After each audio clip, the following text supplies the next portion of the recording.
points leader, 34 above the cutoff line, joined in this above the cutoff by A.J. Allmendinger, Ty Gibbs, and Justin Allgaier. Allgaier's 11 points up. Josh Berry, 11 points under said cutoff.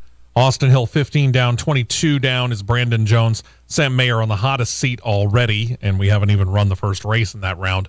28 under the cutoff. A lot of ability, though, to move around here over the next 3 races, so it's not like you couldn't, depending on wins, it's not like you couldn't make it in on points to the championship round yet. Right. But I would say after this weekend, probably need to start thinking about being within about 10-15, else you're in must-win situation. If not closer. Yeah. I could grow with If that. not closer. Saturday night, early Sunday morning U.S. time, Formula One got things rolling, sort of, in a rainy Japan at the Suzuka circuit. Yeah, if you want to call it that. Yeah. Max Verstappen could lock up 2022 driver's title, but he needed to clearly beat out his closest, and I use that term loosely, competitor, Charles Leclerc. Say loosely because Verstappen really be the 4 more races left to go in the season. Yikes. Leclerc basically did all he could. He was running second at the finish, which came only 2 laps after the green was shown. That's how rainy it was. FIA stopped the race due to excessive and intense spray in a series of incidents, including Carlos Sainz crashing out, Alex Albon having problems on lap 1 as well. They held for a while, but remember, their clock had started. So once the clock starts, you got 3 hours to get the race in, period, end of sentence. As the clock ticked to under 50 minutes left to race, the safety car led the field back out onto the track. All the cars were on rain tires, but Max Verstappen saw an opportunity, quickly switched over to intermediate wets, and began to pull away from the field. Leclerc claimed second at the line. Keywords. Trailing Sergio Perez, then Esteban Ocon, Lewis Hamilton, Sebastian Vettel, Fernando Alonso, George Russell, Nicholas Latifi with an ironically rare top 10 finish. We'll get back to that later. Lando Norris in 10th. Then race stewards started to review this close battle between Leclerc and Perez for second and third on the final lap. They determined that Leclerc cut straight through a chicane instead of going around it properly or stopping, as the rules state. So they penalized the Ferrari driver with a 5-second penalty. That dropped him officially to third in the top 10. The drop in points from second to third, all the cushion that Max Verstappen needed. He is officially your 2022 champion. Standings read with Max Verstappen leading now second place Sergio Perez, his Red Bull teammate, 366 to 253, 252 Leclerc. So second place is still well up for grabs. George Russell with a very outside shot at it. He's got 207. Carlos Sainz 202. Lewis Hamilton with 180. Then you drop all the way down to Lando Norris. He's got 101 now. Esteban Ocon has 78, Fernando Alonso 65, and in 10th place, Valtteri Bottas, who's racked up 46 points. Constructors' Cup standings, Red Bull leads Ferrari 619 to 454. It may not be over technically, but for all intents and purposes, it is. It's been over. Mercedes sits at 387. I'd say the battle for second and third is pretty much done, too. Alpine's got 143, McLaren with 130, so that's still up for grabs. And then you got kind of this tight battle here. 52 for Alfa Romeo, Aston Martin 45, Haas F1 and AlphaTauri tied at 34. Williams, thanks to Latifi, we didn't get to say that much, has 8. And then last Sunday afternoon, Matt, you and I were there for the Cup Series run at the Roval. Very clean race, really, for the first and second stages, and really most of the third one as it turned out, the final one. But things started to make a turn as the laps wound down to under 10.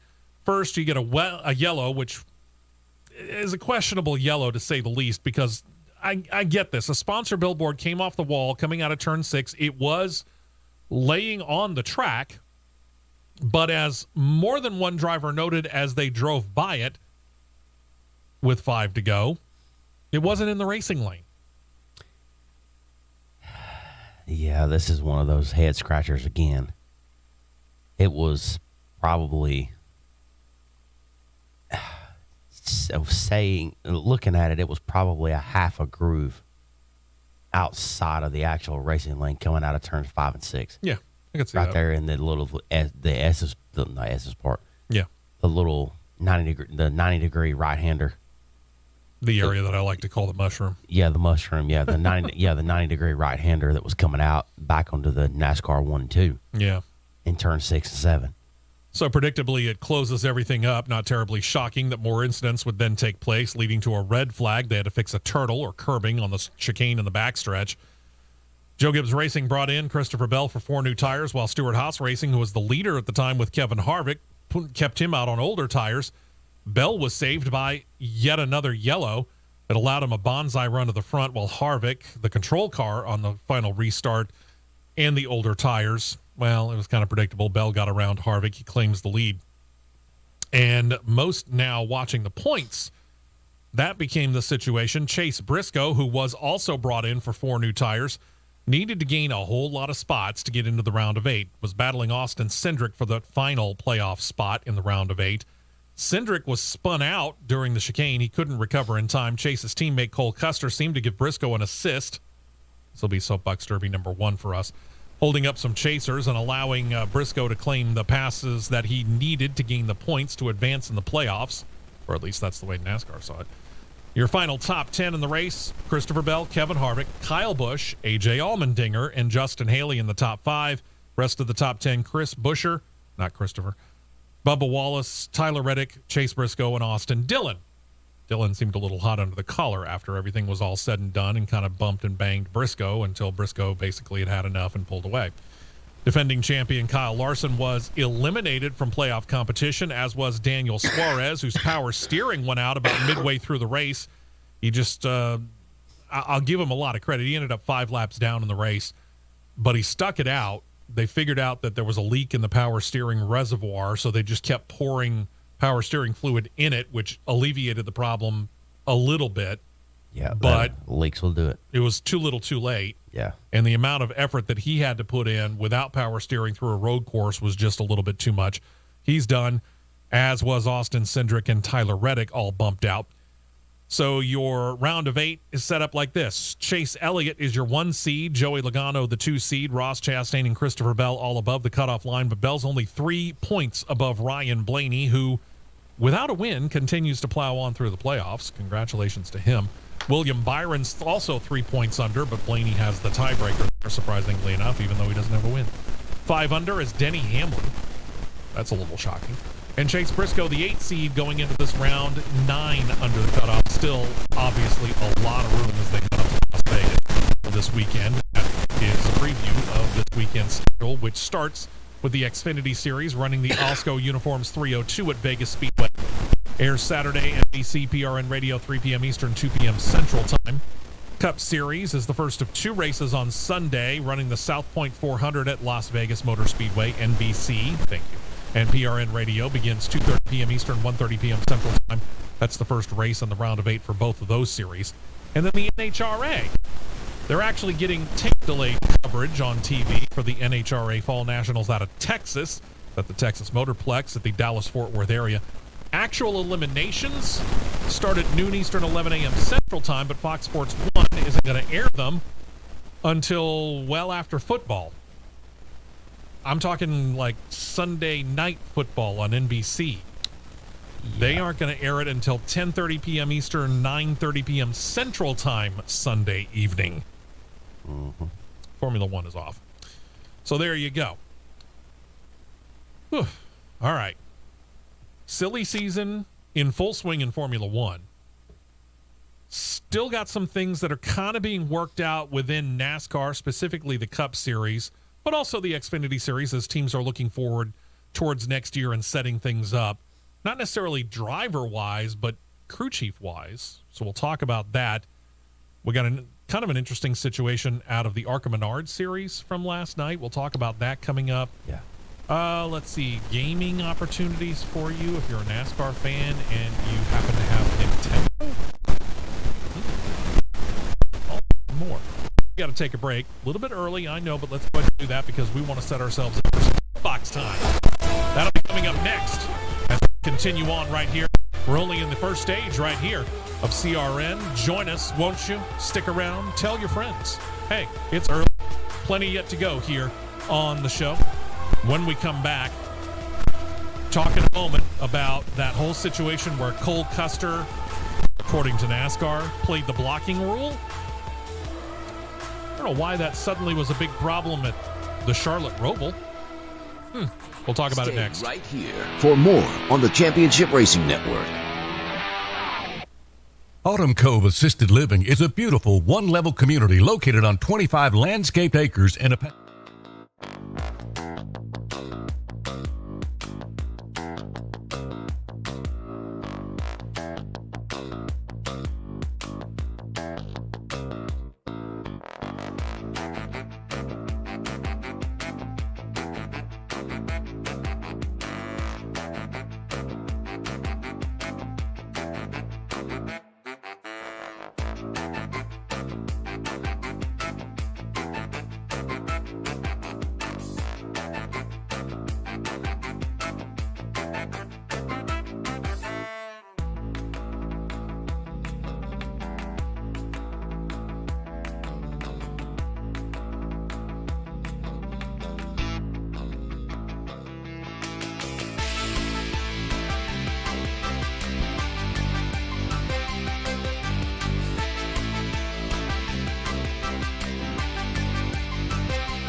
So again, if you're traveling around or just can't catch us on the flagship FM or their app, you got CRN Live available to you.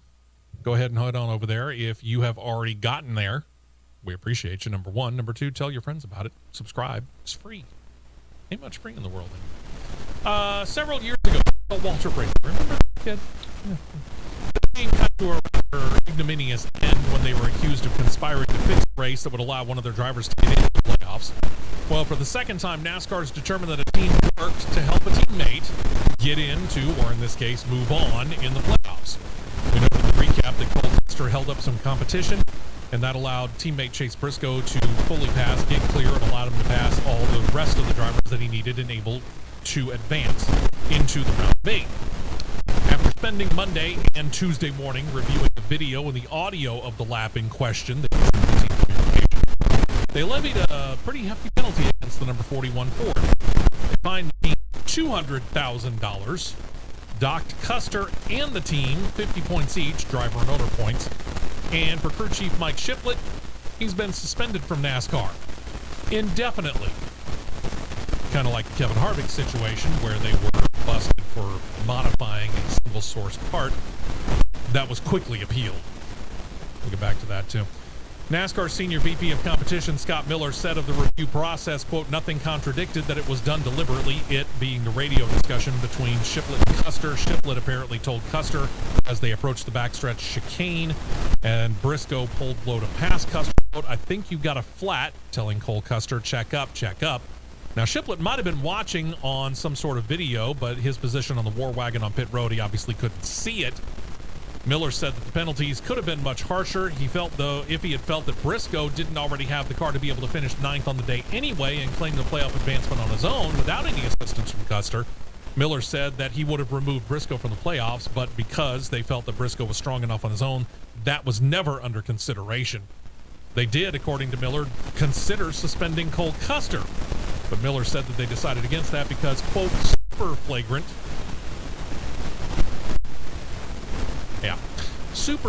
things that eliminated other competitors are what warrants suspension, and they didn't deem his part in the saga as super flagrant. Flagrant the cape? Whatever. Unlike in 2013 when NASCAR decided that it was very obvious, they removed Martin Truex Jr. from the playoffs. They put Ryan Newman in when Clint Boyer, who was Truex's teammate at the time, was told to scratch an itch on his arm.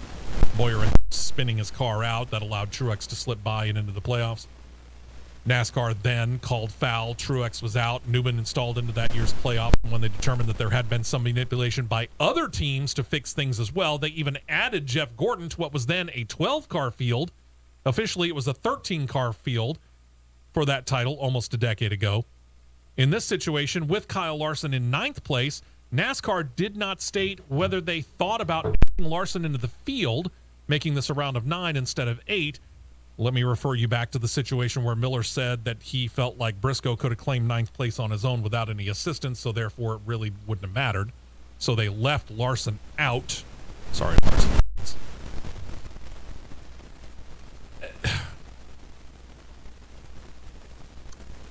Blocking is something that happens in this sport all the time, every race.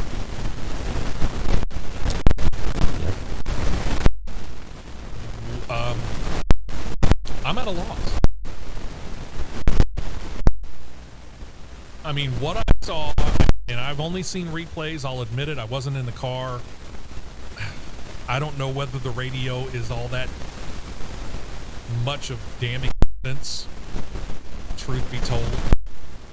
But from what I saw,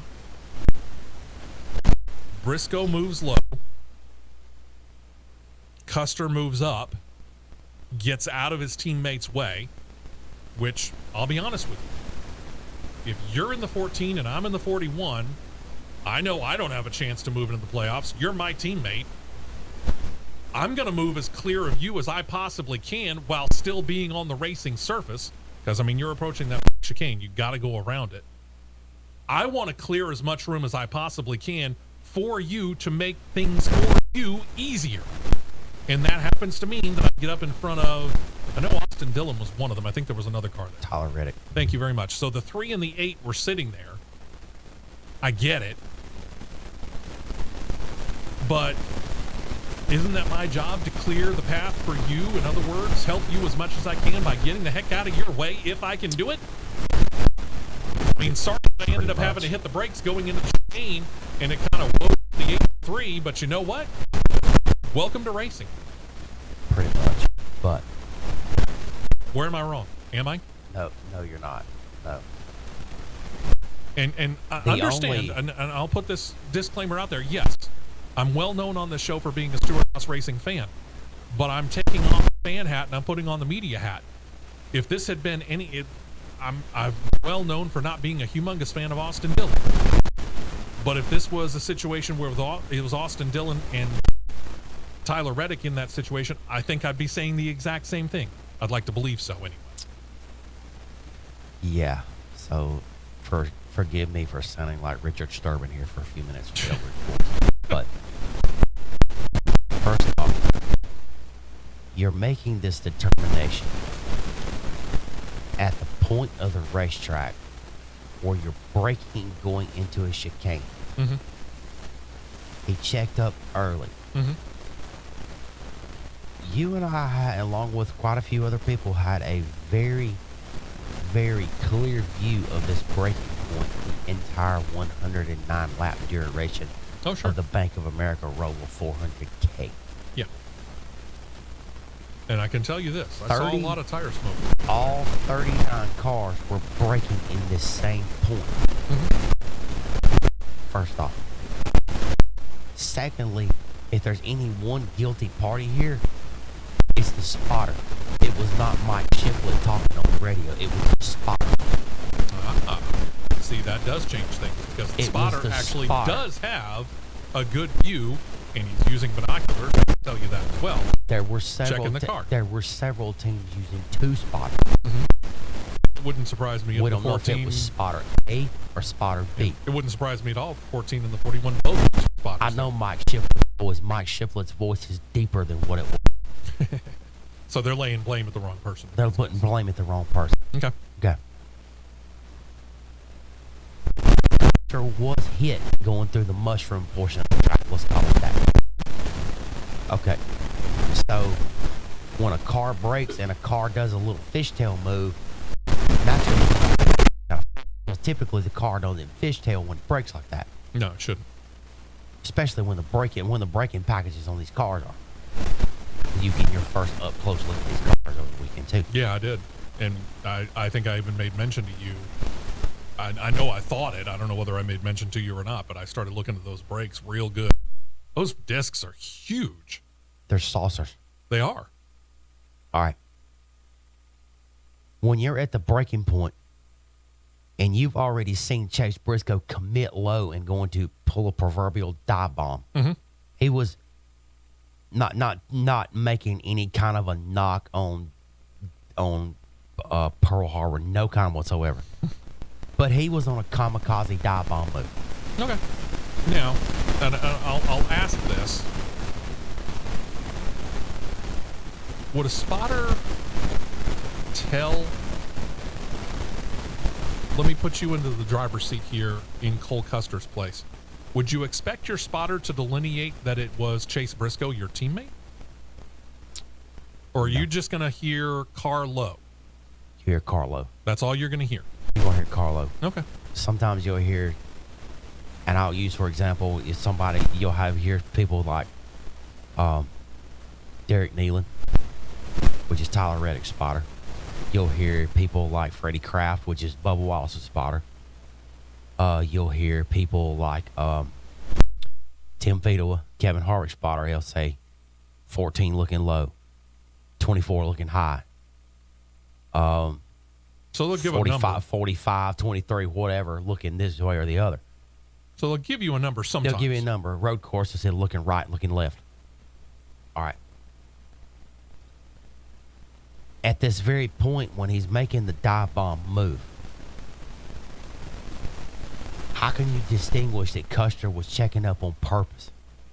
I don't see how you can.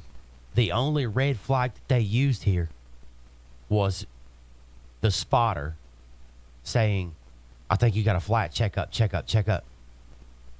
But he's saying check up in the part where you're in a braking zone. This is what I don't understand. That's the only thing that warranted this right here. What? Nothing warranted it. Let me back up and say that. Nothing warranted it. The only thing that brought it about, and it was probably one of the, and I'm going to use this term very loosely, one of the jackleg media members that we see sitting at these tables that think they know it all. You know, considering we're NMPA members, yes, but our viewpoints of the track is 50,000 times better than what these media members have. Yeah.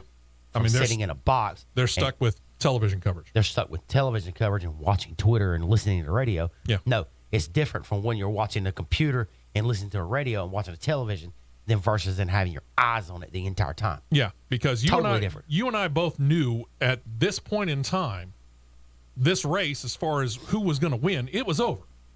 Oh, it was game over. So we knew, and you and I were keeping up with this because we did have a monitor in the suite that we were in. So I was looking and I was kind of going between where the action, because I was watching Chase Briscoe. I'll be the first person to admit it, being that Stewart Haas Racing fan that I am. I'll put that hat back on. Yeah. I was watching Briscoe to watch his advancement through the field, and then every once in a while I'd look over. As I saw him pass a car, I'd look over and I'd watch because they had NBC on the TV, and I would see where he was in the standings. Right. And he started in the red, and then he moved up. To which NBC's coverage is way behind where's real life. Yeah, I'll admit to that. Behind. I admit to that as well.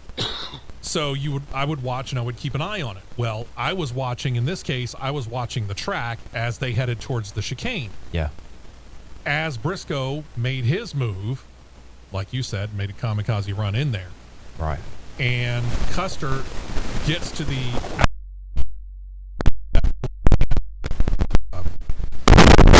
lack of a better term.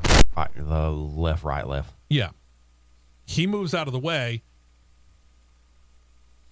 I don't know whether it caught either Dillon or Reddick flat-footed, but all of a sudden there was a good bit of tire smoke coming out of that area. Now, whether it was Custer, whether it was Reddick, whether it was Dillon, at this point in time, or at that point in time when we were watching, I couldn't tell. Yeah. It could have been any one of them. There were several cars that had such similar looks, it was hard to distinguish who was who. Yeah. Case in point from where we were sitting at, when they got into NASCAR 3 and 4 coming through the banking, it was hard to distinguish the difference between Tyler Reddick and AJ Allmendinger. Yeah. You just had to look for the yellow numbers on top of Allmendinger's car. And the other side of it for me is the fact that everyone's sitting there questioning whether or not this was done on purpose. As we watched this race, and again, it was a very clean race through stages 1 and 2, and really through the vast majority of segment 3, stage 3, Cole Custer ran in the top 10 literally all day. Oh, yeah. And then as the lap started to wind down, all of a sudden he started to slow down while everybody else picked it up. So something was going on with that car. Something was, yes. Because, like you said, he was in the top 10 all day, and then he finishes 25th. Yeah. Something had to go wrong. Something went way wrong. Because I told you on the cool-down lap, coming around the corner, he was on the apron. I said, look at the car. He's crab walking. Mm-hmm. The right side toe link was clearly broken. Yeah. So because he was crab walking to the left. Let's just... All right, let's finish out this. Hey, Scott Miller, here's my question. Who was one of the guilty parties in the MWR deal back in 2014, I think is what it was? 13. 13. Look in the mirror, buddy. You was one of the guilty parties. Oops. How can you distinguish what's flagrant and not flagrant? Give me a break. Let's fill out this whole thing because this has really grown tentacles over the course of this week. As for the penalties levied against the 4-car, that modification of a single source part, that L2 penalty, Stewart-Haas Racing has decided, they didn't give a reason for it, but they have withdrawn the appeal. Even despite the appeal, they did have Rodney Childers, I should say, skip last weekend's race at the Roval, so he'll fill that out. He'll complete the suspension. He'll be back in time for the season finale in Phoenix. Again, why they withdrew it, not really sure. Because Probably because they're going to put all their efforts toward defending themselves in this. They're going to challenge this one right here like you ain't never seen before. They're going to challenge this madly. And I'll tell you why. Even as Stewart-Haas Racing, his team decided to drop the appeal from the 4 team, Tony Stewart was contacted for comment on Wednesday of this week, and he's still steaming mad at NASCAR. Stewart's official reply to all media was this, quote, "I'm not going to talk about it. I'm so mad at NASCAR right now, I'm not going to talk about it." And then he decided to make one more comment that continued to show his anger. Quote, "Super glad I'm going drag racing this weekend." In other words, he's going to Texas with his Tony Stewart Racing team. Adding, quote, "If it weren't for the fact that I've got a couple of appearances that I have to make, I wouldn't be at another NASCAR event the rest of the year. Wouldn't waste my time." Can't blame him. NASCAR hasn't commented, which good on them, because if you had, you'd only make it worse. Because honestly, and I can see where this conspiracy theory stuff's coming in from. Oh, absolutely. Who's been the most vocal organization right now of some of the stuff with his car? Kevin Harvick has been very loud until last weekend, when after they had their drivers meeting, drivers, teams, and NASCAR officials met. We'll talk about that in a minute. Kevin Harvick was actually kind of oddly quiet. That was the first time. Yeah. And let's face it, Tony Stewart, never one to be at a loss for words. No. He has always said what he felt. You knew exactly what Tony Stewart felt because he said it. His emotions are worn on his sleeve, and he is the guy that will tell you exactly what he thinks and he doesn't care the consequences. When he thinks it and where he thinks it, where he thinks it, how he thinks it, and he's going to say when he wants it, say it when he wants it that. Yeah, exactly. But, and see, when all this happened, all these past videos and audio stuff keeps coming up of moments of past years to where there have been deliberate things said over the radio. Yeah. And nothing was done. Nothing was, we can't distinguish it. And the two guilty team parties, Hendrick and Gibbs. Uh-huh. Strange how that works, isn't it? Yeah. So, yeah, there will be an appeal. Greg Zipadelli, who is the Stewart-Haas Racing team manager, has said, we're going to do that vigorously because they are all hot under the collar. Yeah.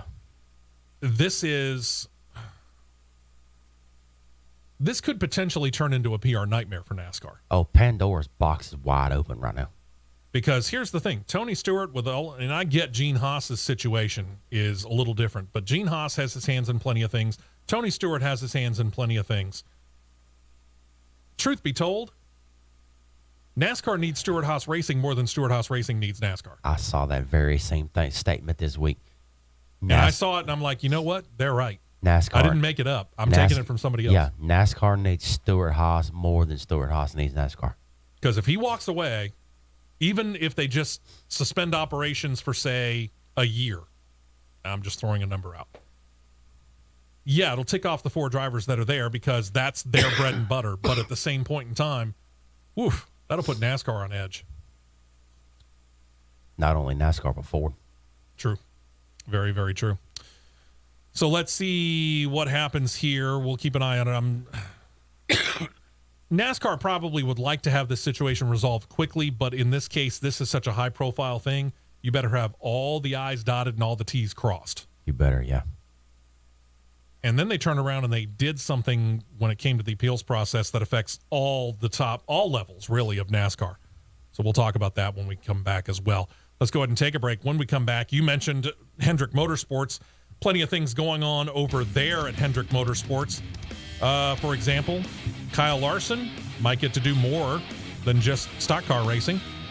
Alex Bowman still recovering from his concussion. We'll tell you how long he'll be out. But he got a new crew chief officially for next year. We'll tell you all about that and where that person came from.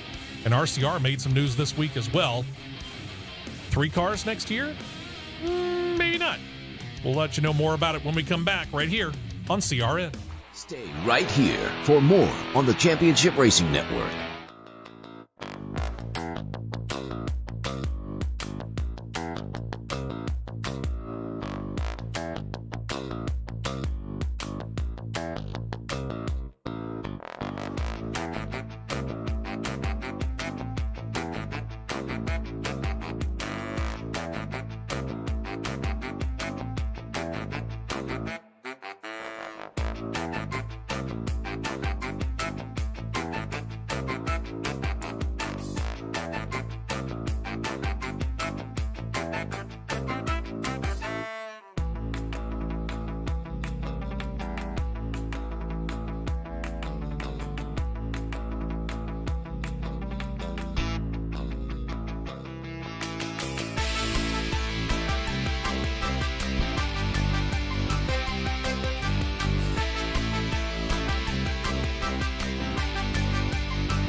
Dodgers like to say in an Angels in the outfield. Hey, it could happen. We'll keep an eye on it. May or may not happen in 2023. We'll keep an eye on it for you and let you know. Alex Bowman, meanwhile, in the 48, still recovering from the concussion he suffered at Texas Motor Speedway after being evaluated by Dr. Mickey Collins in Pittsburgh, Pennsylvania at the University of Pittsburgh's Medical Center Sports Medicine Concussion Program, one of the leading programs in all of the United States on this. Bowman not cleared. In fact, he will be sidelined for at least another 3 races. They say that the earliest he could be back, season finale in Phoenix.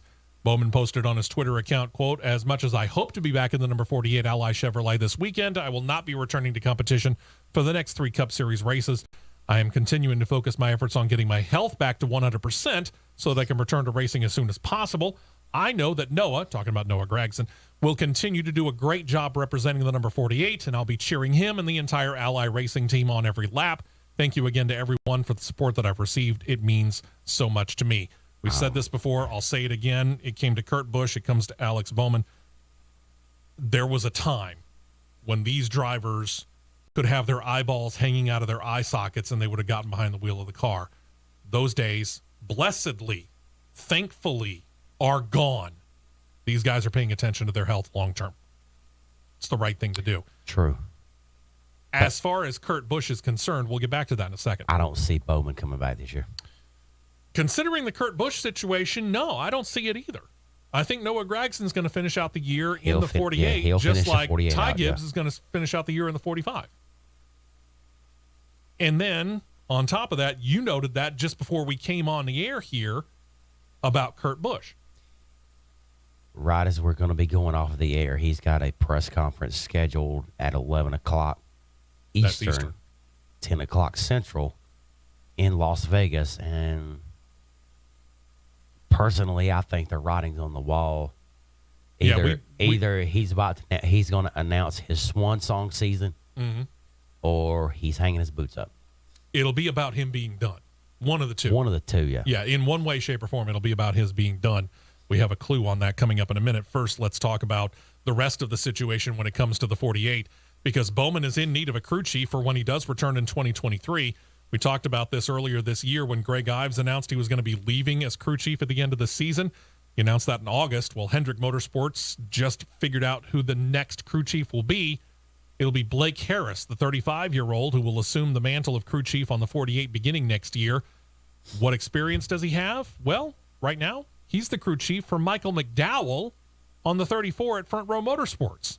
That move prompted owner Bob Jenkins to release a short statement about Harris. Said, quote, "We wish Blake nothing but the best in the future. He helped our organization become better. We're committed to ensuring that all of our teams continue to improve. We've already begun the process of building for next season. This includes finding our next leader for the number 34 team." This right here, I think, it's a great move for Hendrick and Alex Bowman. This is a big loss for Front Row Motorsports, because what we've seen under the combination of McDowell and Harris over the last, couple of years, let's face it, we thought that Front Row Motorsports was a doormat. Honestly, this year, putting Blake Harris on the 34 car, not the 34 car, Front Row Motorsports came to life. Yeah. The whole organization. So this is a big loss for them. It is, but it goes to show that Front Row is not just a doormat, cannot be a doormat stop. Thankfully. It could be a legitimate stop. Yeah. Because if you look at it from top to bottom, Front Row has consistently outperformed Roush Fenway. Agreed.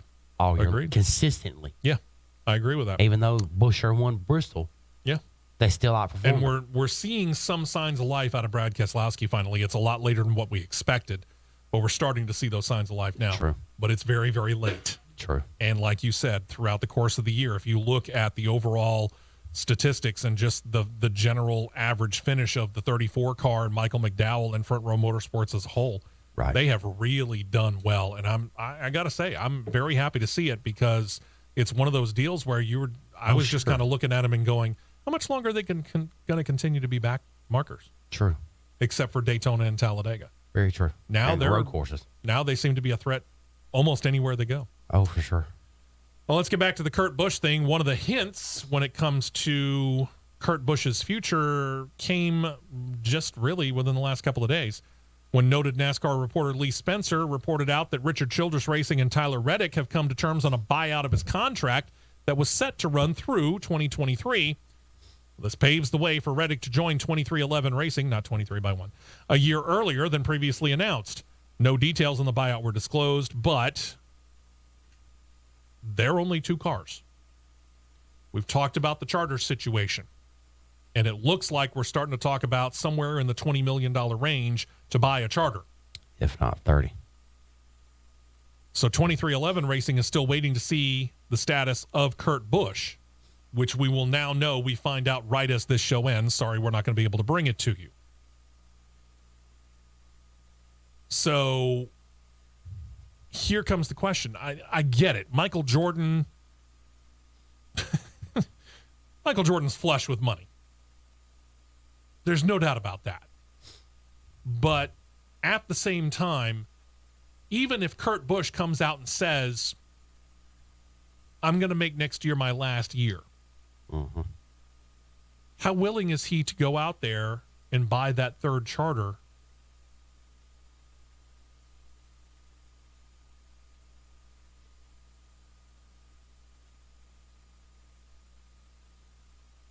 You're still talking about a massive outlay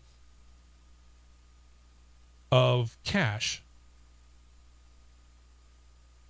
Even though Michael Jordan could do it out of pocket right now and wouldn't be able to have to bat an eye, he could do it easy. Enough investment group, they could do it pretty easy. I mean, if you're sinking money into the Charlotte Hornets and taking care of Spectrum Arena in Charlotte like you're doing, sure. I mean, you could do that pretty easy. But the one outlier is going to be what Kurt's decision is. Right. That's the one outlier. Here's a scenario that I could see happening. Okay. Because there's so much of an intertwined Look, let me back up and say this. Toyota is so intertwined with each other. The teams basically all work together under different banners. Absolutely. Okay. If what Lee Spencer, and I'm going to start using this, if what Lee Spencer reported comes to fruition, all right, and they bought his contract out to keep Ty Gibbs on schedule that Joe Gibbs wants to keep him on, get him another year in Xfinity, then pull him to Cup. I could see this happening. I see where you're going with this. I see dumber things. I've seen dumber things happen before. Sure. I see where you're going with this. Reddick goes straight to the 45 car. They swap the numbers back. Wallace back to the 23. Beginning next year. Again, Wallace is running the number 45 because of owners' points numbers. 45 goes back out. Reddick gets in the 45. All right. Kurt finishes his career out in the 18 car. So you go from Kyle to Kurt. That'd be an interesting move. But I could see where you're coming from. Kurt's going out on his own terms. 1, 2. You got a veteran presence. You got a veteran presence. 3. You're giving Kurt, I'm not going to say arguably the ride of his career. It certainly is one heck of a golden parachute. He's going, that parachute's lined with 6 layers of gold. You know it, and it's pure. And he's going to be landing on the softest cloud he's probably arguably could ever be landed on. Yeah, I could agree with that as well. So yeah, I see where you're coming from. It keeps Ty Gibbs on schedule. Yep, because earlier this year we reported that Joe Gibbs said, I'd like to give Ty another year in Xfinity just to mature that much more. Oh, sure. So yeah, I could see that. Let Kurt finish his career in the 18 car. Go ahead and you got Reddick in the 45 working with Billy Scott. Getting better, getting there, and he's already in there. If this developing that working relationship. If this comes to fruition. Yeah. I like it. Or you let Kurt finish out with 2311. You let Kurt finish out with 2311. You put Reddick in the 18 car for a year, which I could see it going either way. Sure. You let Reddick get in the 18 car for a year. You're keeping Gibbs on schedule. Yeah. But if they want to say, all right, we're going to go ahead and put Ty up and Cup, where does it go? Yeah.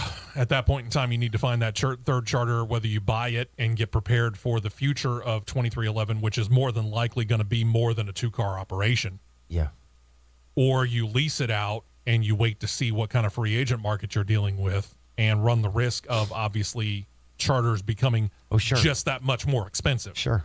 Because they're not the only ones that are saying, hey, we're going to look to expand out beyond 2 cars. Absolutely. Calic Racing has talked about it.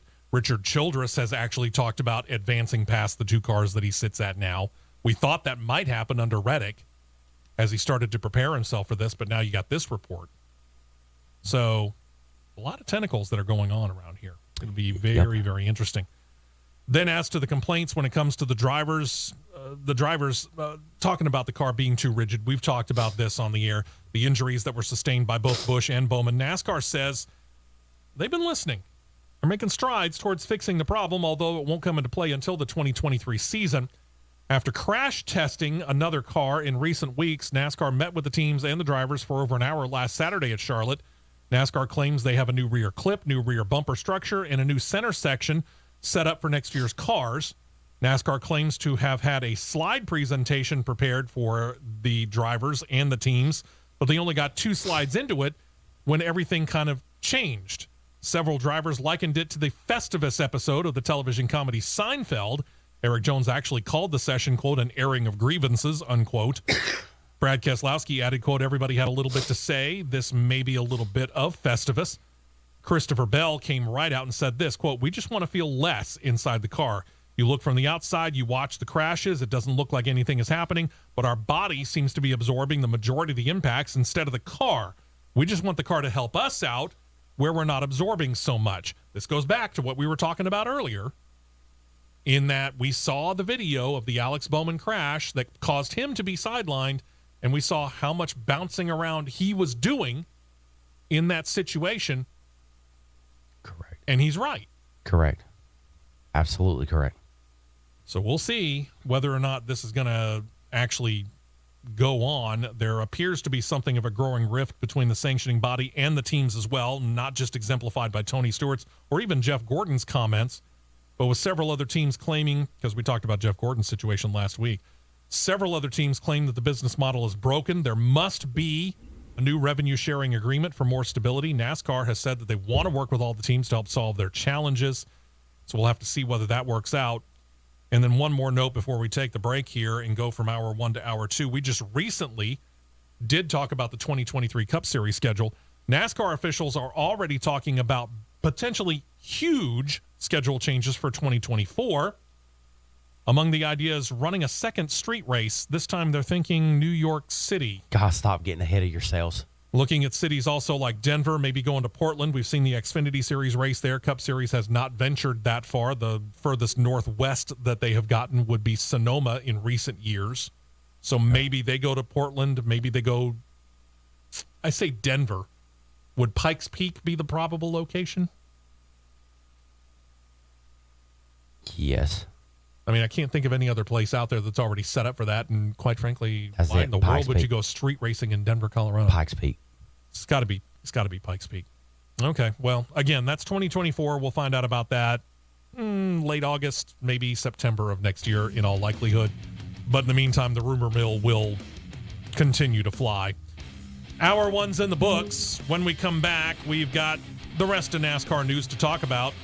That elusive potential 4th manufacturer. A little bit more news on that coming up from Adam Stern. So I feel like we can trust that. Plus, we got a whole lot of Formula One silly season stuff to talk about. 1 hour to go right here on CRN. We will be right back with more on the Championship Racing Network. Everyone loves the Afinas dine.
comfortable here.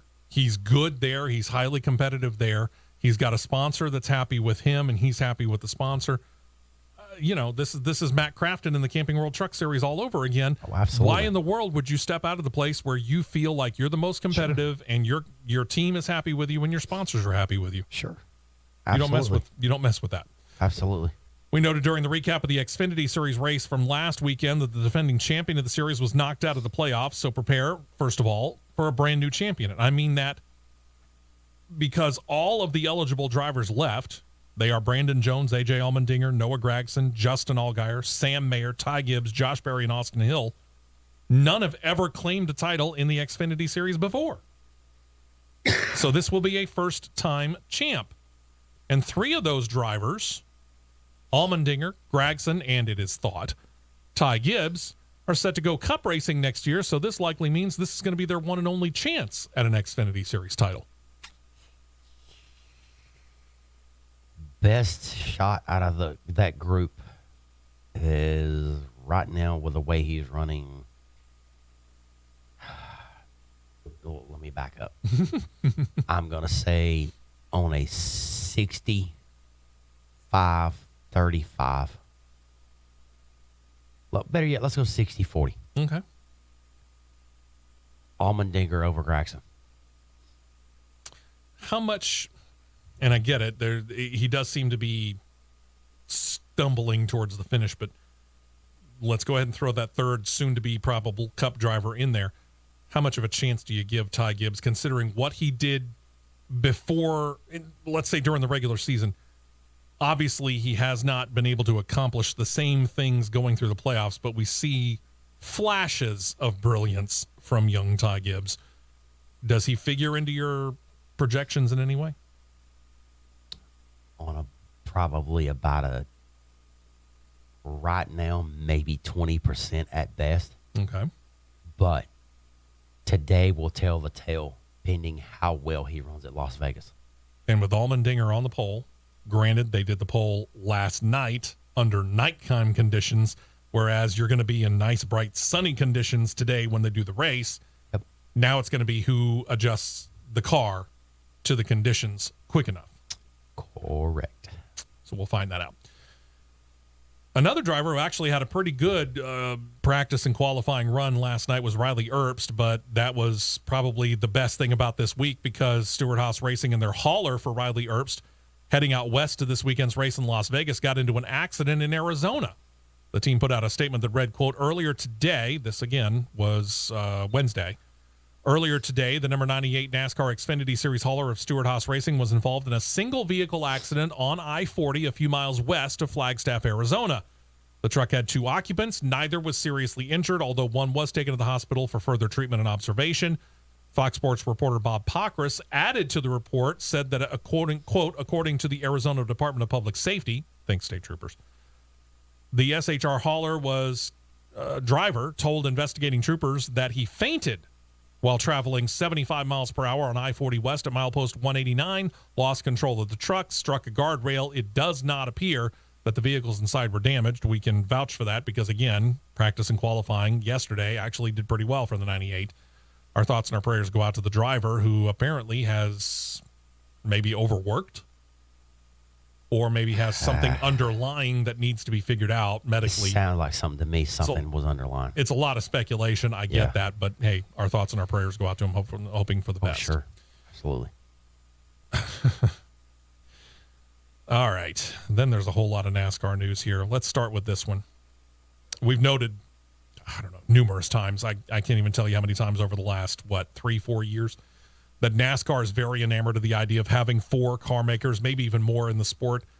Right now, you got Chevrolet, you got Ford, Toyota. The natural fit has always seemed to be Dodge because Dodge was the most recent one to be in there. They bowed out after the 2012 season. When has it turned out? They actually had won the Cup Series title with Brad Keselowski, but Team Penske had already announced they were going to be moving to Ford, and Dodge could not find another flagship team, so they bowed out instead. Curse Penske. I still want to see Dodge back into it. Thing is, Dodge has another new owner. This time it is the group Stellantis. This is the group that owns Fiat, Ferrari, Alfa Romeo, Chrysler, Dodge, Jeep, Ram, and, well, quite frankly, almost everything else that they can possibly find. According to Adam Stern of Sports Business Daily, NASCAR and Stellantis officials were in talks about coming back, but those talks have stalled. While talking with NASCAR, Dodge officials approached a couple of teams, including Roush Fenway Keselowski Racing, about potentially using the brand, or maybe, and this is more rumor probably than RFK, Stewart-Haas Racing, because Tony Stewart does have a relationship with Dodge through his NHRA team and other aspects of Tony Stewart Racing. However, Dodge officials told Stern, quote, "We are focused on our NHRA Camping World Drag Racing Series efforts and the NHRA Countdown to the Championship with Tony Stewart Racing, and not expanding our efforts into other forms of racing at this time." Nobody from NASCAR or RFK Racing have commented on this particular report. The thing about it is, Keselowski still has a pretty good relationship. We just mentioned it. He won his only Cup championship when he was driving a Dodge back in 2012. And word has it that the relationship between him and Dodge, even though he's been in a Ford since then, has always been pretty tight. How tight, don't know. Yeah. So it does seem to me like they would be probably the first that would be willing to make the move to Dodge if they decided to make the plunge. Oh, I'm sure. I'm more than sure because, I saw it firsthand in Indianapolis. Every single vehicle that hauls every single truck, let me back up. Okay. That hauls a piece of equipment or a car for Tony Stewart Racing and the NHRA is emblazoned. And when I mean emblazoned, it is emblazoned in Dodge colors. Or Mopar. Or Mopar, Dodge, however you want to put it. Something along those brands. Every single vehicle that the team rides in to, from, and around the track is a Dodge vehicle. Now, again, it doesn't appear that it's happening anytime soon. But if Dodge came in and they pulled, this is a big assumption, but if they were to pull both Roush Fenway Keselowski and Stewart-Haas Racing, number one, Ford would have a come apart. Yeah. And number two, you want to talk about a massive coup for Dodge, assuming that they could pull it off. But that's a huge, huge assumption at this time. Honestly, and no, we don't know anything. Honestly, I personally see Dodge going to SHR before Jack Roush leaves Ford. Yeah, because Jack Roush has been Ford for his forever. Entire career. Yeah, so, yeah. I kind of see where you're going with that, but the only reason why I think that there has even been that flirtation is because of their relationship with Brad Keselowski. Time will tell. Then there's this. Let's go back to that situation we were talking about earlier with the whole Stewart-Haas Racing deal. We talked about how they withdrew the appeal from the 4-car for the single source part for the trunk lid. Well, NASCAR has decided that they need to amend the appeals process. See, they've gone 0 for 2 in hearings over the last month. So while they are going to keep the 2-step process, step 1 being a hearing before the National Motorsports Appeal Panel, that's a 3-person board.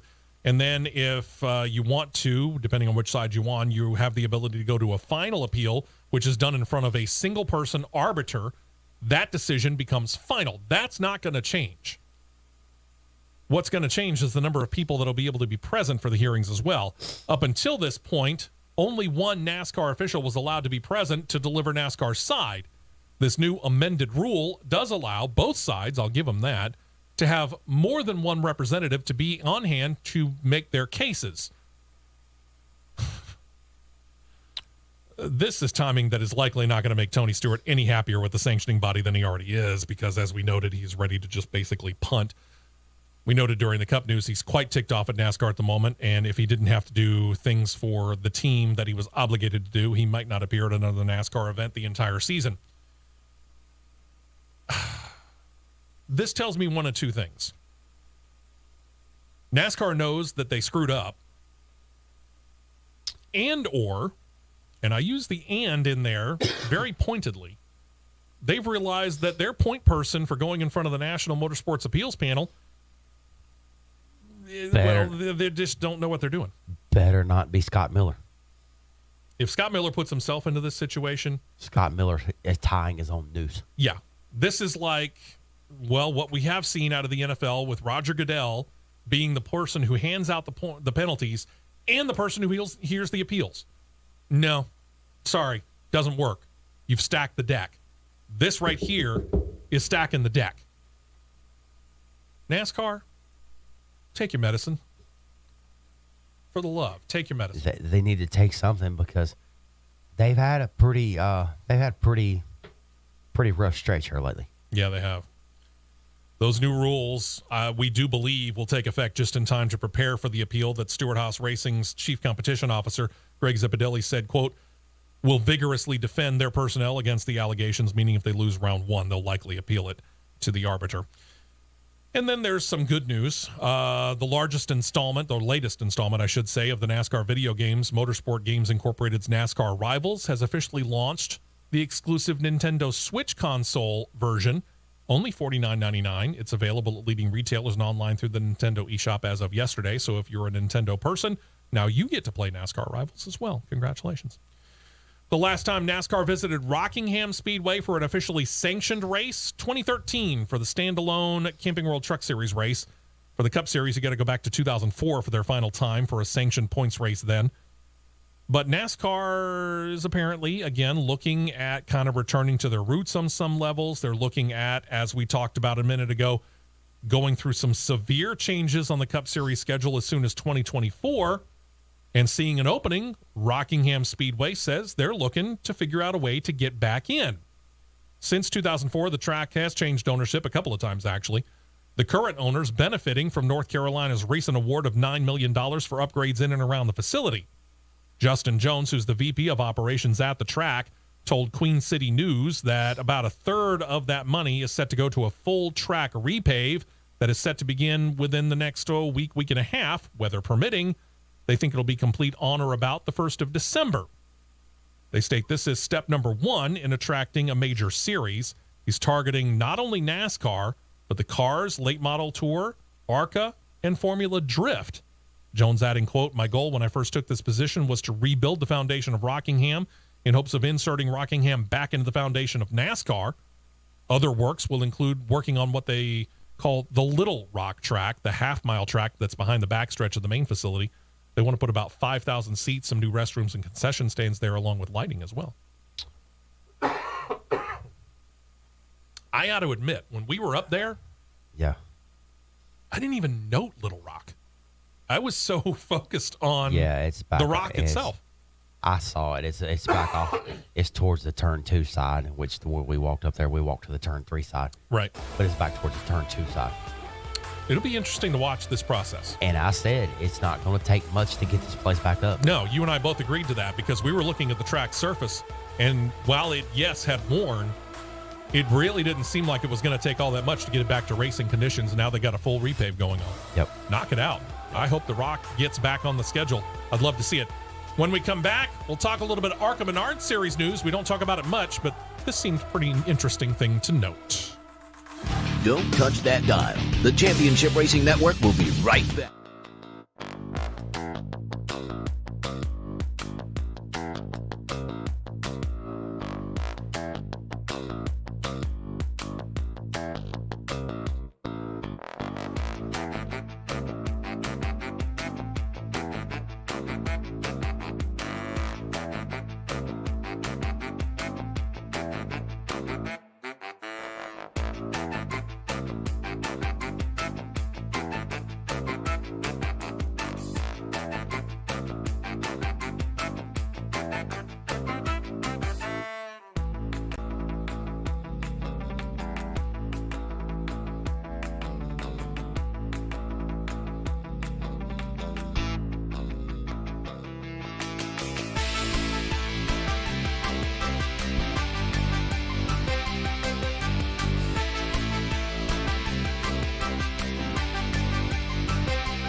us who are fans of the ARCA Menards West series. Right. The series marked a first last night when Bridget Burgess's crew chief, who also happens to be her mother, Sarah, both natives of Australia, as it turns out, we'll give you some history on them in a minute, raced against each other, marking the first time in any NASCAR/ARCA Touring Series event where mother and daughter raced against each other. Several times we've seen brothers. We've even seen father-son combinations. Mother-daughter, though, is a first. The Burgess family moved from Australia to the United States back in 2008, back when Bridget was the ripe old age of 6. And Australia had passed a law. Yeah. Passed a law forbidding those under the age of 25 from driving any car, including race cars, with either a turbo or a V8 engine. Oof. Mom Sarah began racing when they arrived in the United States. She was mostly doing drift and off-road racing, and she and Bridget have actually faced off against each other in the Lucas Oil Off-Road Racing Series when Bridget was 15. But then they decided that stock car racing was actually Bridget's real future. They have concentrated all their efforts, including Sarah becoming crew chief, since. Bridget's now 20. The family owns their own team since 2020, when she made her debut in the ARCA Menards Series West following a couple of rides with a couple of other owners in one-off races in 2019. Has since racked up 9 top 10 finishes. Dad Adam is usually Bridget's spotter. And in addition to their sponsors, Sarah works for eBay. Bridget has a job at McDonald's. Adam, the dad, is the designated person who works on the cars. Cool story. How did they do? Sarah finished 17th, first car off the lead lap, 5 laps down. And Bridget finished 12th on the lead lap. Go for it, Bridget. That's the interesting job, yeah. Working. Welcome to McDonald's. How may I help you? Oh, I got to go race by. Interesting. Hey, you do what you got to do sometimes. Sure. National Hot Rod Association, couple of bits of news here. Corey McClenathan has withdrawn from this weekend's Texas Fall Nationals at the Dallas-Fort Worth Metroplex, citing health reasons. McClenathan was slated to drive for Dexter Tuttle. They've been longtime friends. He was going to give the car a good shakedown and give his opinion on the car, but his top fuel run for them is going to have to wait. McClenathan also had to withdraw from the Funny Car Chaos event at the Texas Motorplex, which was run last weekend because he was suffering from severe dehydration, which caused stomach issues and actually put him in the hospital for a while. He went back home to California to recuperate enough to compete this weekend, but he realized there just wasn't enough time. So he informed Tuttle. Then they officially withdrew McClenathan's name. A kid by the name of Kevin Kinsley is now slated to drive. McClenathan said, quote, "I know that this is the right decision. When I don't feel 100%, I would never ignore this fact and possibly endanger my fellow competitors again." This is a long way from, 30, 40 years ago when drivers could have limbs falling off and they would still get behind the wheel. Right. So, good job. Me personally, I am the husband of a breast cancer survivor. And I have seen also my mother-in-law and father die of cancer in 2004 and 2008, respectively. Anytime we get into October, we see the sporting world as a whole turn pink. I actually do say smile and say thank you. The NHRA is not left out of this. Really, racing isn't. Kalitta Motorsports has put pink for breast cancer awareness on all their cars for all the events this month, and they're not the only ones. You might have, if you were watching the Cup Series race last weekend, noted that all the nets on the car at the Roval were pink. They were removed from the cars, I believe signed. Are signed, yep. And then auctioned off. All the proceeds go into cancer research. You can expect many other entries in NASCAR, Formula One, the NHRA, because those are the series that are still running, to have pink on their cars this month, and I'm all about it. When we last checked in on AJ Foyt Racing, they had signed 2 drivers for 2023. Indy Lights driver Benjamin Peterson, and they're bringing Santino Ferrucci back to INDYCAR full-time. No one at the team knew after those announcements about whether 3-year team veteran Dalton Kellett will be back as well. Well, we now know he won't. The Canadian native, who's been with Foyt his entire IndyCar career to date, starting 41 races since his 2020 debut, with the best finish of 12th, coming at Worldwide Tech Raceway at Gateway in 2021, he's gone. So with Kellett out and another 2022 Foyt driver, Kyle Kirkwood, moving to Andretti Autosport for next year, we actually don't yet know if Foyt's going to try and field 3 full-time cars in 2023 or not. He was going to try it this year, 2022, with a combination running Tatiana Calderon at the road course races and finding a driver to run the oval track races, and then they kind of had a sponsorship problem, and that car went away for the last, 3-4 races of the year, I think? Something like that, yeah. So not really sure yet Whether or not they're going to try and do that again this coming season, obviously, it probably depends upon sponsorship. Meantime, Connor Daly apparently liked what he experienced last weekend when he ran the Cup Series race at the Charlotte Roval when he was driving for the money team in the number 50 Camaro. He started last, 39th, suffered a share of problems, 2 front left tire problems, and a fire in the console of all things, but he persisted, finished 34th. He ultimately called his experience in the Cup Series fun. 2 flat tires and a fire in the console. Fun. Wow, Connor, you and I have very different ideas of fun, but knock yourself out, dude. So will he run NASCAR again becomes the question. Well, Daly replied, quote, "We're definitely looking at more NASCAR opportunities with BitNile, his sponsor. Todd Alt, the founder and executive chairman of BitNile, has loved being a part of INDYCAR. He just loves motorsports, so therefore he wants to use it for his business. INDYCAR is the goal. Winning the Indy 500, winning INDYCAR races is the goal overall. But if there's more racing to be done, we might do it. When possible, a doubleheader. No, not the double. But a NASCAR INDYCAR doubleheader weekend in 2023 when both series run the Indy Road Course on the same weekend. It's talking about that possibly. That wouldn't be a bad move. No. It would be an exhausting move. Yeah, but at the same time, I see the opportunity there. It and wouldn't be as bad as you think it would be. Probably not, no. Worse than running an oval, I would think. Well, no, what you're probably talking about is him doing the INDYCAR race on Saturday, the Cup Series race on Sunday, not INDYCAR Xfinity same day. Oh, it's not so bad. Yeah, that's what I'm thinking. Now, I could be wrong. But then again, I mean, we've seen stranger things happen. If they got an opportunity to run both Xfinity and Cup along with INDYCAR, it wouldn't shock me a bit if Daly jumped at that opportunity. I could see Connor Daly doing a triple header. That might be exhausting. But you know what? He'd have a Well, lot the of way fun. the way these cars drive now is the way they can be as easy to drive. Yeah. It's not as exhausting as you think. I think the hardest one to drive, truth be told, as long as you don't have mechanical problems, like witness Daniel Suarez last weekend. Cup car. I truthfully think that the hardest one would be the INDYCAR car. Because how many times have we heard even Formula One drivers say going from Formula One to an INDYCAR car was an eye-opener? It's a much more difficult car to drive than what we thought. Because of the speed factor. Yeah. And the fact that they don't have power steering. True. But the way. So the hardest one might actually be the INDYCAR ride for him. Yeah, well. And everything get easier technically from there. I would. If anybody wants to open up a couple of free test sessions, I'll be glad to go test it out. Let's test the theory, I might shall not we? be able to talk any worse than I'm talking this morning. I might be talking worse Oh, yeah. afterwards. Sure, why not? Oh. INDYCAR is planning 3 open tests in 2023, and one of them is very, very interesting. They have done preseason open testing sessions every year of their existence, but as opposed to recent years, when most of those took place in Florida at the Sebring course, this time they're going to take it out west to a small town, look it up on a map, kids, called Thermal, California. If you can find it, good luck. They have a country club-style track there named the Thermal Club. It has several things going for it. Number one, IMSA has begun testing there as well, along with other sports car series. They're also about to gain FIA Grade 2 status as 2023 begins. That's important. We'll get back to it in a moment. This is believed to be step one towards INDYCAR checking the course out for potentially hosting a points race there in the near future. There's the FIA Grade 2 reason. It isn't hurt by the fact that INDYCAR owner Roger Penske had some input on the track's design.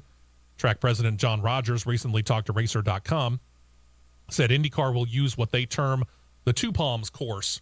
The South and North Palms courses are combined, making up a 17-turn, 2.9-mile-long track, giving plenty of infield room for the paddock. I took a look at this place. I'm taking a look at it now. It's a pretty fascinating little location. When not hosting some racing series for either testing or some level of racing, it is, as mentioned, a country club-style track with numerous potential layouts where track members build some opulent homes and or garages, and they're able to take their high-dollar, high-performance cars, some barely road legal, some not even really cleared to drive on public roads at all, and they can get it out there and take it out for some, high-dollar fun. No word on whether the 2023 session will be covered by NBC in any way, but good Lord, at least put the thing on Peacock. Yeah, something, because this This has me intrigued. Mm-hmm. You can see what we're talking about with several potential layouts. Oh, yeah. There's 3 that I see: the Desert Circuit, North Palm, and South Palm. Should be fun to watch. Yeah. That'll be the first of 3 planned open tests. The second set to come in mid-April, the 20th and 21st specifically on the Oval at Indianapolis Motor Speedway as they get prepared for the month of May. And then they're going to have to wait for the third one to test at WeatherTech Raceway Laguna Seca. That'll happen September the 7th. The series, INDYCAR, has been watching what Formula One has done with the Netflix series Formula One Drive to Survive. They've also gotten a pretty good idea of what NASCAR has been able to do with a much more serious take instead of the Netflix comedy that was out there, which I tried to watch the first episode of the pit crew thing. Yeah. I didn't even make it all the way through the first episode. It was god-awful. I didn't even make it through the first 10 minutes. I think I cut it off maybe even before 10 minutes in. Anyway, they've done a much better job with the USA Series Race for the Championship. They've been kicking around the idea of capitalizing on this trend of more serious documentaries, kind of taking you behind the scenes a little bit. And according to a report on Racer.com, they're actually close to signing a deal that would get them their own documentary series. The question is who's going to air it? IndyCar CEO Mark Miles told the website, quote, "We all just flew down here on the same plane. One of the topics of conversation was hopefully finalizing a series deal. It's definitely a work in progress. This one seems quite close. So hopefully we'll have a specific announcement to make before too long. The plan is to have film crews on hand for the preseason testing that we just mentioned and the season opener, and then following the racing through the 2023 season to air before the 2024 season." You know, he said, we all flew down here on the plane. Who's he talking about? He's talking about the production crew, the film crews, the camera guys, and the production crew that's going to put this thing together. Again, you're still waiting at this point in time on what service or network, because it could end up on NBC or USA or a Peacock, or maybe they go Netflix or Amazon, or God only knows who else they might go with. Paramount Plus. Maybe. So we don't know where it's going to air. But yeah, he's talking about the film and production crew as far as who flew down to exactly where. I'm not totally sure. Yeah, there's no telling, but if IndyCar's going to do something like that, I would say throw it on Netflix and let them go head-to-head with F1. Do it. I think it'd be fantastic. Let it go head-to-head with it. And that does bring us to Formula One. As we noted on the show last week, a lot of rumors that at least one Formula One team, and with the numbers released on Monday, one of them apparently did, going over the budget cap. And it was apparently, like we were talking about last week, the one who complained so loudly about not having anyone talk about them potentially doing so. That's right.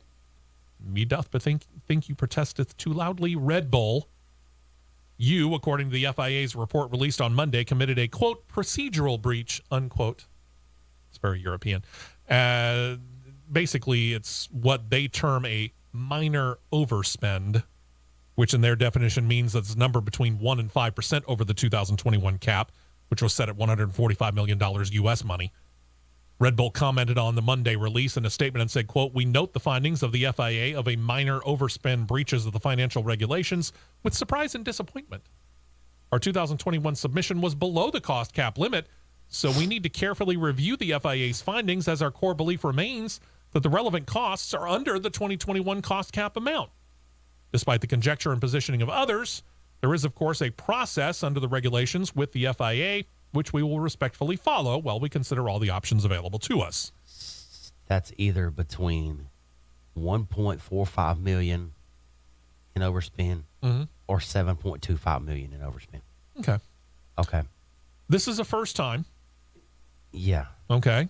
Potential penalties, because the FIA hasn't announced yet what they're going to be, would include a public reprimand, think slap on the wrist, a deduction in points for either constructor or driver or both, suspension from stages of the year, in other words, keeping them out of races, limits on aero testing, and reducing their budget cap down below the cap that was set for the other teams. Now, again, these are all the penalties that are possible, but not all are for a minor breach. Would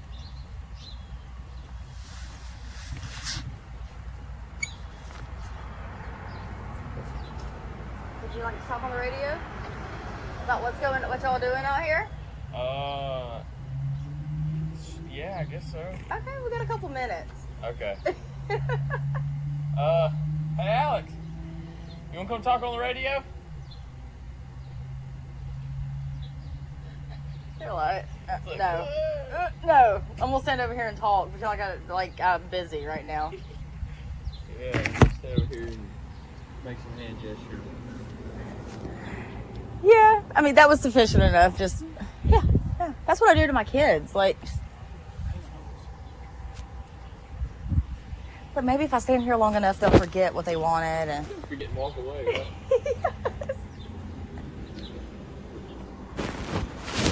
Yep, see? Walked away. There you go. I'll hide. And we're about to come on. Yeah. I'm gonna take my jacket off so I'm not sweating everywhere.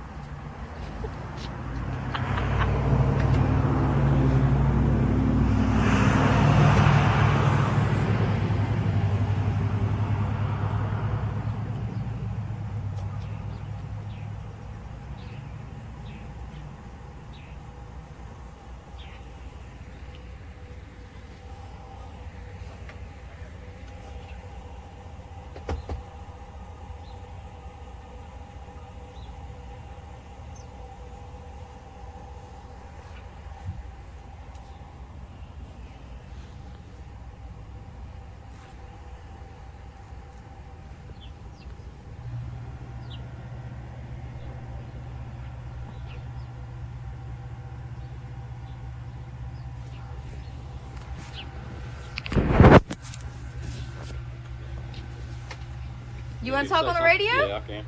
Okay. What's your name? Lane. Lane. Yep. I'm sorry. I have it in my earpiece, so Oh, you're I can hear everything. Am I live? Yeah, you'll be Oh, right. man. You put pressure on me now. Yeah, don't think about it as being alive. Yeah, we can edit out the mumbles and the stutters. Yeah, sure.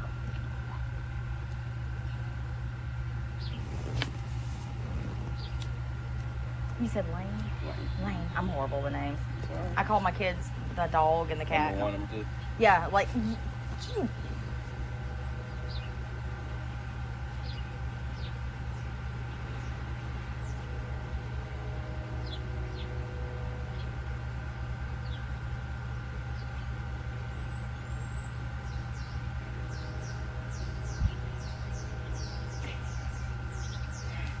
he ran away to take his jacket off, is what he said. Yeah. All them are nervous to ever talk. Do it. They're always nervous to talk. Of course. I'm like, aren't y'all salespeople?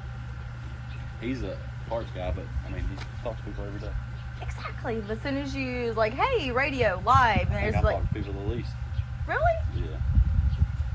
I sell some too, but You just like the general manager, store manager? yeah. So you have the hard job keeping everything. Yeah. Sometimes it's hard. Sometimes they make it easy. We've got a good group in there. That's good. That makes it a lot easier when you got a good group of people. They're all hard work. Come on.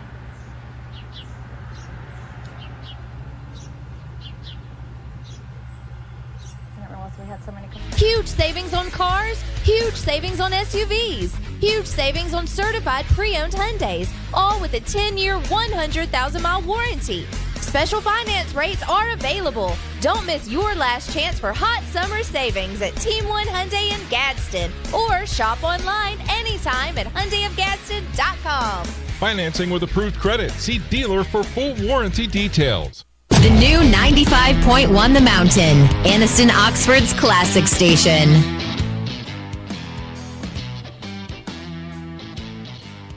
In Asheville, they have their Kubota Field event going on. So I have Lane here to tell you a little bit more about this big event. Hey everybody, I'm Lane from Alabama Tractor in Asheville. We're having our field event today. We have giveaways, raffles.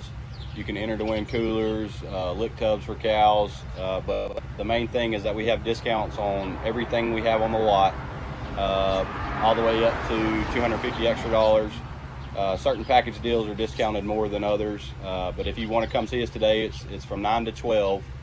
We'd be happy to see anybody come out. Thank y'all. Yes, guys, come on out here. Come register to win some of these great prizes. This awesome Kubota cooler.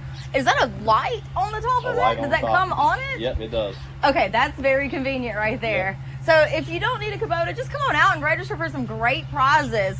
So like Lane said, the event is going from 9 to 12 today, and that address is what? It's 275 6th Avenue in downtown Asheville. Yes, so we hope to see you out here before this event is over, guys. This is Kim and Lane with 95.1 The Mountain, Anderson Oxford's Classic Station. Fuel only, go, go, go. We're back to the Championship Racing Network. Hey, welcome back into the show. Steve West, Matt Nicholson, producer John Myers. One final segment here. We were talking about the spending or the expense report, I guess, for lack of a better term, when it comes to what Formula One was dealing with. And we talked about it on the show last week. The official report came out on Monday. Aston Martin also listed in the report. They are also under the procedural breach category, similar to what Williams was determined to be under when they were late in submitting their accounts for 2021 back in March. All the other teams determined to have complied with 2021 financial regulations. Back when Williams were late in putting their numbers in, they got a fine, a monetary penalty. Aston Martin expected to get that as well because, well, they didn't overspend. So there you go. The only one that overspent. Yeah. The one that complained much too loudly. Yep. Be careful what you complain that loudly about. Yep. Seems unlikely that he's going to suffer much. Pierre Gasly, however, did rack up 2 points for speeding under red flag conditions. Happened on lap 2 during the heavy rains in Japan last weekend. Race stewards determined that he went through the entire course much too quickly for the conditions under red flag status. Thing about it is, Gasly was very hot under the collar when he brought his car back into the pits. He was screaming into his radio most of the way around Suzuka about a crane that was on the track while the cars were, kind of reminiscent of 2014, when Jules Bianchi crashed into the back of a recovery vehicle that was attempting to clear another crashed racer. Bianchi was killed in that crash. In this case, Gasly has gotten some damage to his AlphaTauri on the first lap from a sponsor board that had flown out onto the track.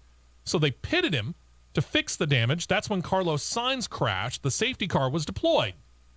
On full wet tires, Gasly was attempting to catch up with the safety car when he passed the recovery vehicle right about the same time the red flag was displayed. Gasly vented over the radio. I'm assuming that they edited it because I didn't have to in this case. He said, "God, what is this?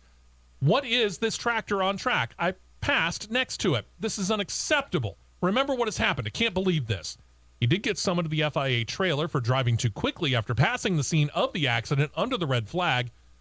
He presumably let the FIA have it with both barrels. What he got? 2 points on his F1 super license and a 20-second time penalty. 12 points in any 12-month time frame means that a driver must sit out the next race. And when the 2 points are levied, it put him up to 9. However, Monday, officially 2 of them fell off from an infraction October of 2021, so he's back down to 7. Those are set to remain on his license through May 22nd of next year.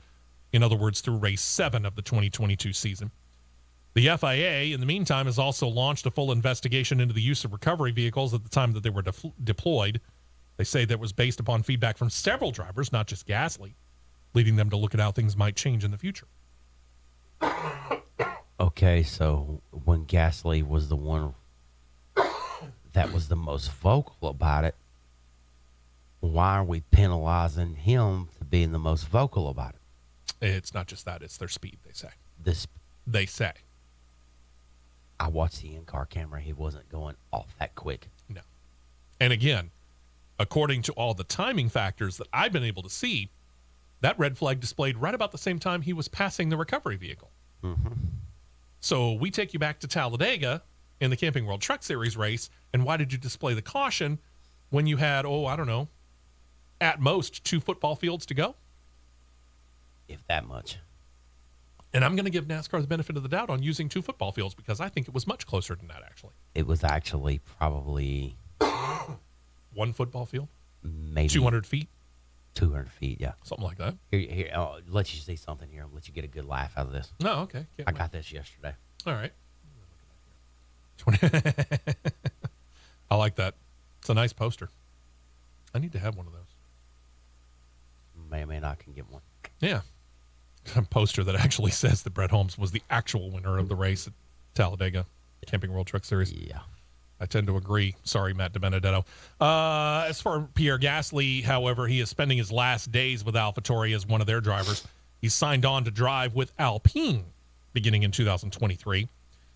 He figured with the flirtation of Herta, his time at Red Bull was limited. He started to look elsewhere, and then Alpine, with Oscar Piastri signed out from under them by McLaren, they wanted a driver who has experience. They decided against bringing back Daniel Ricciardo, so they signed Pierre Gasly, teaming him with Esteban Ocon. This will mark the first time that a French team, Alpine/Renault, has had an all-French driver team since back in 1995. Seems that these two have had something of a troubled past, but both of them insist that they're going to put that past behind them. I guess we'll find out. Yeah, time will tell. As for AlphaTauri, rebuffed in attempting to bring Colton Herta over from INDYCAR to Formula One and losing Pierre Gasly, they officially signed Nick De Vries to run for them. They swiped him out from under both Mercedes, where he's a development driver, and Williams, who really wanted De Vries to pair with Alex Albon for 2023. That would have been, I think, a really, really good driver lineup. It would have been. But they missed. So De Vries and, turns out, Max Verstappen, Red Bull driver, are very good friends, and Max Verstappen apparently put on something of a big sales pitch, and that did it. That means that Daniel Ricciardo might be almost out of options. He says that he feels he is about out of options. He likely is set to sit out Formula One in 2023 because really only Haas F1, which still has yet to make the decision on Mick Schumacher, is the only possible seat. Well, you say, what about Williams? Well, once Williams realized they lost out on Nick De Vries, they're going to go with Logan Sargent. That's right. We will have an American-born driver in Formula One next year. And he gets to go with the car next weekend. That's right. We'll talk about that. Ricciardo is thought to be under consideration by Haas F1, along with Mick Schumacher, former F1 driver Nico Hülkenberg, and some others that are out there. But at this point in time, we don't know. As for Schumacher himself, as highly touted as he was moving up through the ranks of the Ferrari driver development program, that has him, according to Haas F1 team principal Gunther Steiner, on the inside track to remain at Haas in 2023, helping smooth out that decision despite his crash in practice at Japan and a couple of other big crashes this year. Schumacher has actually started to really perform. He's actually outqualified his teammate veteran Kevin Magnussen 3 out of the last 5 races. Could it be too little too late? Don't know. I guess we'll see, but as we just mentioned, it ain't exactly like he's got a whole lot of other options for next year. True. So Steiner was asked if Schumacher's history with the team could be a factor. He replied, quote, absolutely. If you're working with somebody for 2 years, that's an advantage. The incumbent always has the advantage. It's a home advantage. If you can have somebody work for you for 2 years, it's better than bringing somebody new in because, as I always said, you don't have the learning time. That's why we brought Kevin back, because he was here, he knew everybody, and that's always an advantage when you start from somewhere. As for potential drivers we could see in Formula One in the future, all you got to do is look at the drivers that some of the teams are going to use in the FP1 practice sessions coming up at COTA next weekend. Again, this is a rule situation. F1 rules state that all F1 teams must allow, and the U.S. Grand Prix is generally a popular choice to use this, a driver who has 2 or fewer starts in the past year to get some time behind the wheel. Haas F1 is set to go with one of the drivers that's under consideration for the seat next year. That's Antonio Giovinazzi. Yes, he was full-time with Alfa Romeo, but he has less than 2 starts over the past year. Ferrari is going to go with their top developmental driver, Robert Schwartzman. Alfa Romeo set to run a kid by the name of Theo Pourchaire.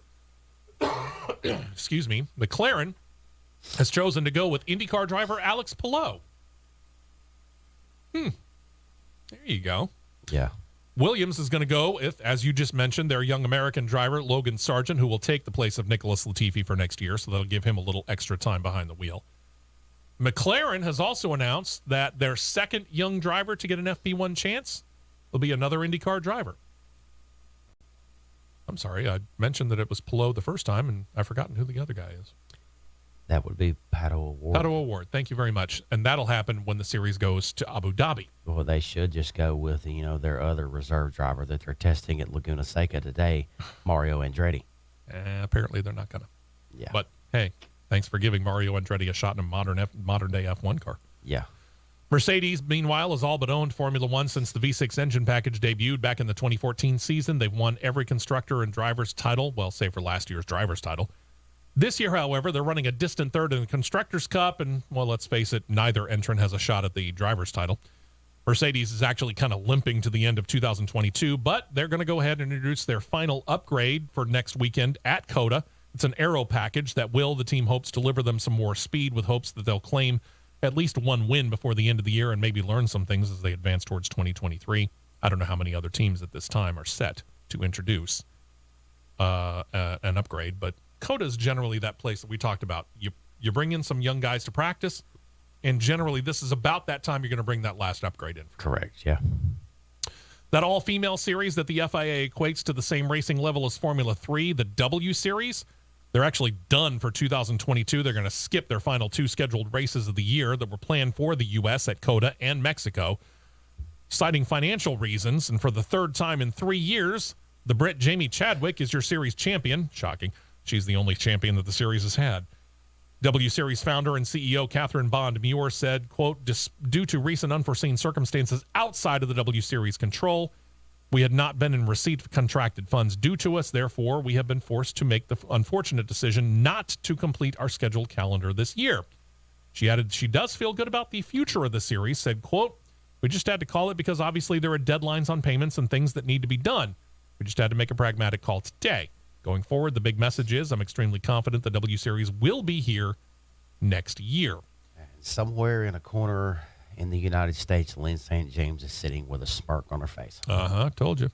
Chadwick was 50 points up on a second-place driver, Bitsky Visser from the Netherlands, but with those 3 scheduled races left because Mexico was going to be a doubleheader weekend. The series, as it turns out, is free to enter, so that might be one of your problems.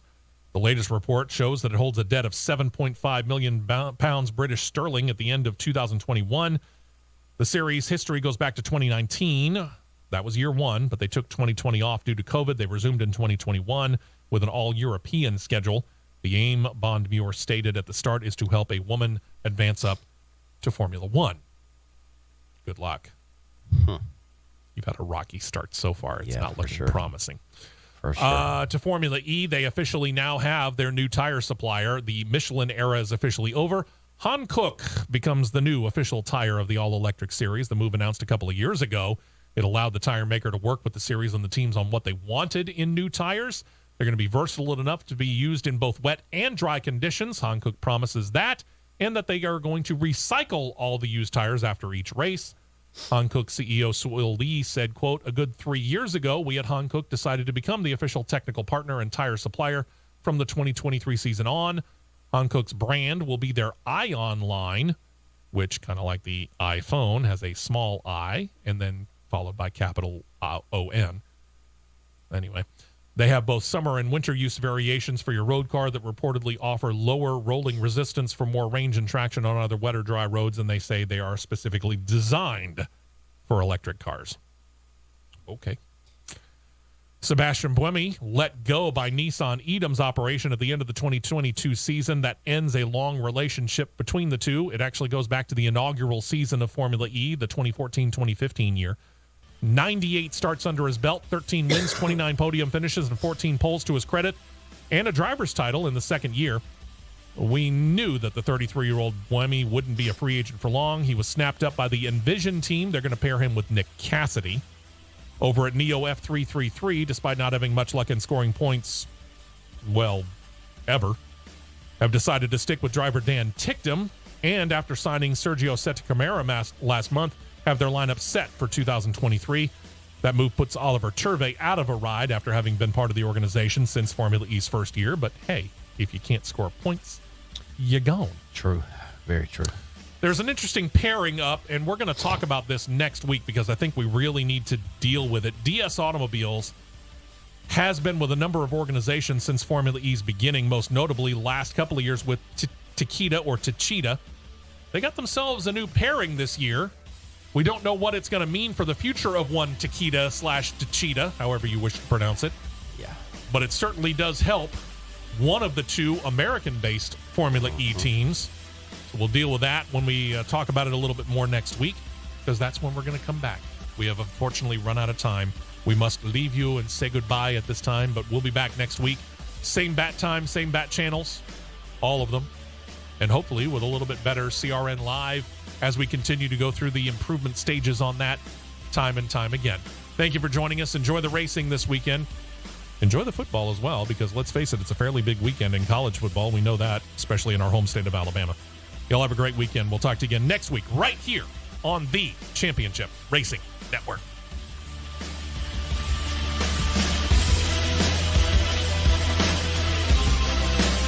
This has been a presentation of the Championship Racing Network.